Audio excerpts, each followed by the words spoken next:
Hey everybody, it is Christine Burke here, and we are going to talk about, or I'm going to talk to you today about the difference between genetic genealogy for law enforcement and CODIS. Now, not to get into too many of the nitty-gritty details, but CODIS uses a different technology than genetic genealogy. And the technology that I'm referring to is the DNA extraction. All right. So both systems, CODIS has been around for a while. And what happens in CODIS is DNA from crime scenes is extracted and it is put into what they refer to as an STR profile.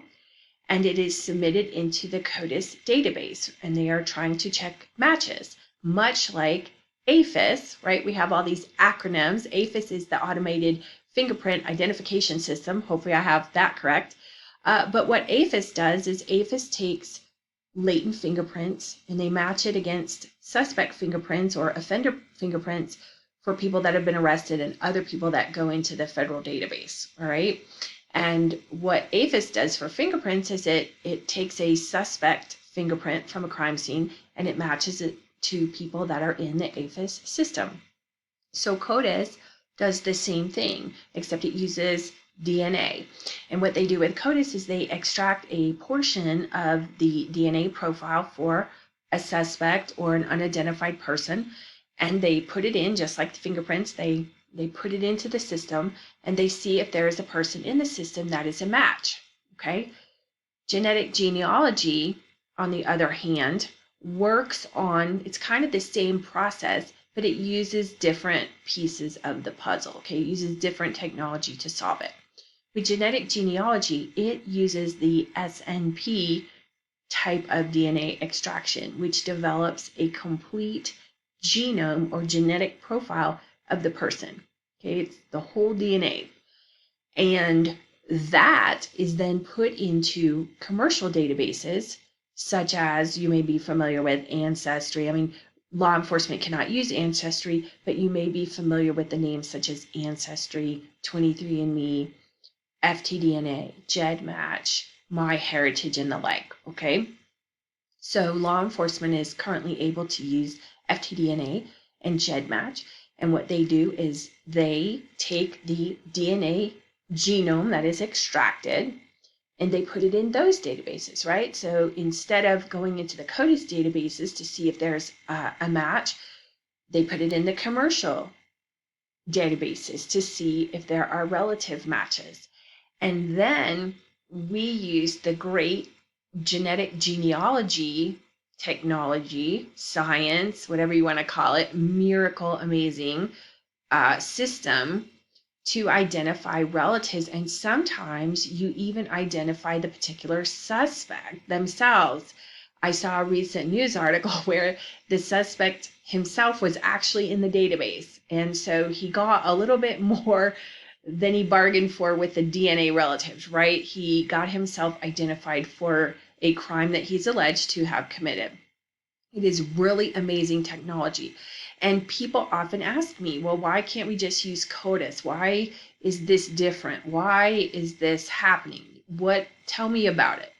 And that's just the basis, all right? So CODIS is a great system, but it's kind of like, how can I say, VHS versus beta, right? Looking at, old school videotapes, VHS versus beta. VHS won for whatever reasons.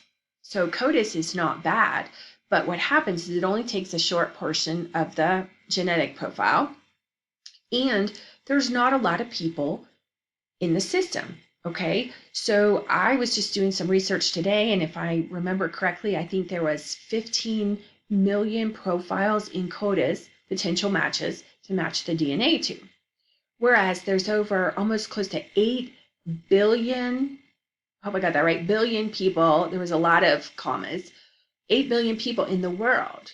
And what happens is in the commercial databases, when even just a little portion of those 8 billion people have their profiles in the commercial databases, it is really easy when you use the complete genetic profile that we get from this different type of extraction. It's very easy to identify people. It's just crazy how great it works.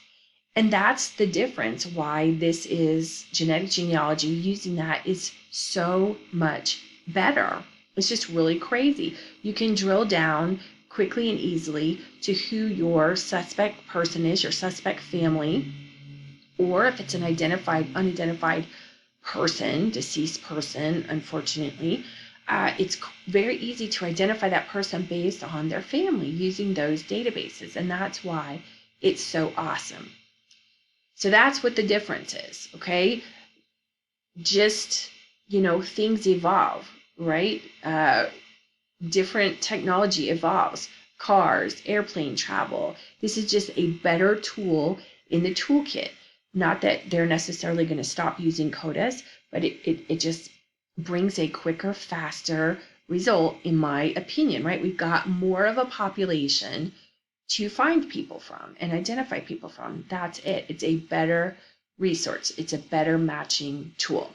And that's what the difference is. So I hope that's answered your question. If you have any other questions, I'm going to try to put some more videos together about other common questions that I get, but please feel free to reach out to me by my website or through a message, or I will reply to a comment if you're watching this here on YouTube. And I just look forward to all the amazing things that genetic genealogy can do for all of us, not only law enforcement. So thank you and have a fabulous day.